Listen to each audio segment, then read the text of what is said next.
Ya Allah, sambal buka baju. Tolonglah, jangan. Assalamualaikum, korang makan mana hari ni? Hari ni Kak Aizah makan dekat kedai nasi sambal 13. Katanya kedai ni milik Chef Riz. Sini dia ada banyak sangat pilihan sambal. Most favourite sambal. Biasanya yang ni tapi dah habis. Ya ke? Ada ni tapi dah habis. Dah pedas. Katanya most favourite sambal adalah Kelantan, tapi tu tak pedas. Kak Aizah cuba yang Bali ni. Yang ni memang sedap. Memang tekak Kak Aizah. Kawan ni pun cakap sedap. Semua orang pun cakap sedap. Okey, mula-mula dia akan bagi kita nasi ni. Nasi kukus ya. Lepas tu korang pilih lah. Ada ikan, ada ayam, keli. Kak Aizah pilih ikan talapia hari ni. Memang sedap, fresh, juicy. Okey, ikan talapia dia. Ambilkan tahu boleh? Thank you. Kak Aizah nak ambil sambal Bali tu. Kan?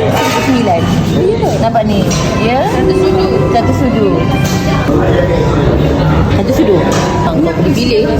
Semua brand ada aku rasa. Ini akan banyak Macam-macam. 10. Terus sekarang ni kita awal dia ada 5 je. Okey, jom makan korang. Ini sambal Bali ni dia ada daun kantan. Daun kantan ni pula favourite aku. Sedap kan? Itu betul. Manis je kan? Sedap. Sambal kantan. Sambal kantan ada daun kantan tak? Rasa ni favourite. Dia tu favourite ni kantan. Ni macam sambal hitam. Dia mangga ya. Dia mangga ni sebab dia ada masam-masam.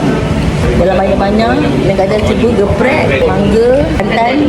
Kak Aizah lagi suka yang Bali tu. Kedai buka hari-hari 10 pagi 10 malam.